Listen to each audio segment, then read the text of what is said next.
Hello there and welcome back to Hydroponics Daily, your go-to podcast for everything soilless cultivation.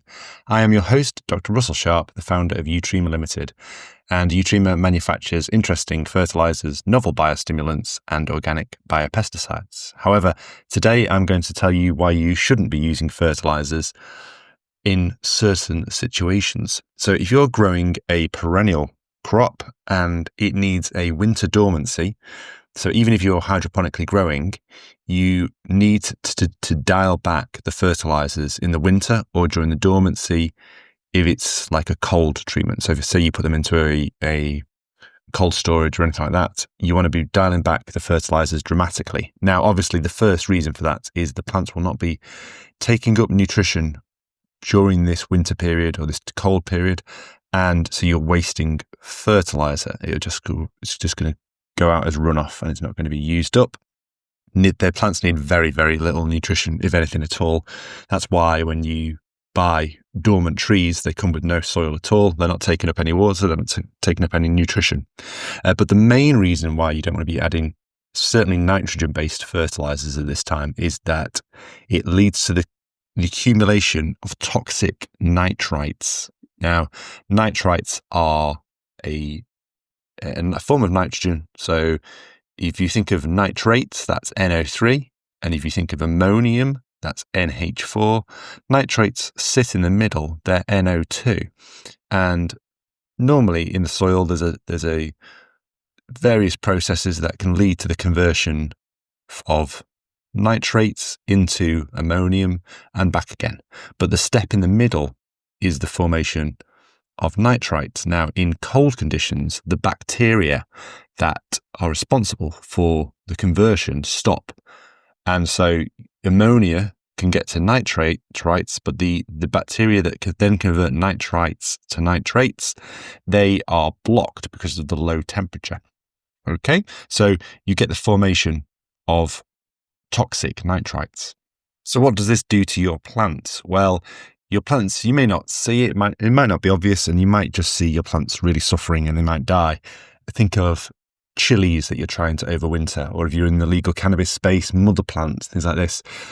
You will just see them going into really bad ill health, and you might think they need more fertilizer, and that could exacerbate the situation. So nitrates enter the plant root cells through nitrate transporters, and once inside, they disrupt cellular respiration. They interfere with the mitochondria that normally make energy for the plant. They cause loads of other problems like oxidative stress. So you think about, why you eat plants is often for the antioxidant levels. Think of like citrus fruits and things like that. They contain these antioxidants to prevent damage from things like nitrites. And nitrates can also inhibit enzymes.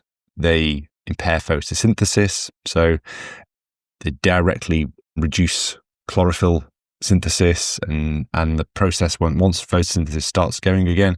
So once the plants come out of dormancy, then they will be harmed by the nitrites that have accumulated during the cold period, and it can even inhibit seed germination. So that's an important reason for not keeping grow media that's full of ammonium-based fertilizer cold during the winter.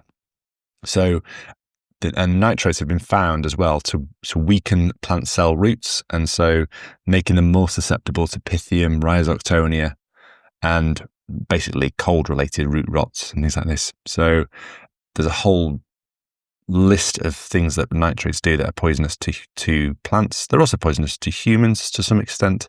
They're used as a preservative, I think, in really bad sausages and things like that. So you want to avoid nitrites as far as you can, both to yourself and your plants. So when you are, basically the key thing is in the winter, don't be putting on loads of fertilizer that contains ammonium or any form of nitrogen really, because the oxidation of ammonia and the reduction of nitrates, it's a technical chemical term, but basically both processes that are going to favour the formation of nitrites in cold weather. So make sure you really just dial down almost to zero in most cases your fertilizer applications in the winter. So things like bonsai plants, things like that, So So yeah, what were the ones that you probably really sensitive plants? But I'd say things like really hot chilies that may thrive in really hot conditions, but if you're trying to overwinter them, that it's touch and go whether you can get a second season out of them.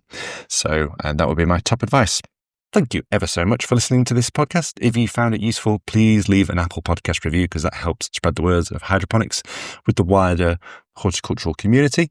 Make sure you follow so you don't miss an episode, and check out utrima.co.uk for all your fertiliser needs when the good temperatures return, or if you're growing in a grow room or a greenhouse and it's heated and your plants are growing continuously and you don't need to worry about dormancy, then you can crack on with the fertiliser. All our products, the maximum dose rate is the maximum dose rate. A lot of products assume you're going to over apply them. That's why they think you're going to just, the grower will put in twice as much and things like that. We don't. So often applying more is worse than under applying.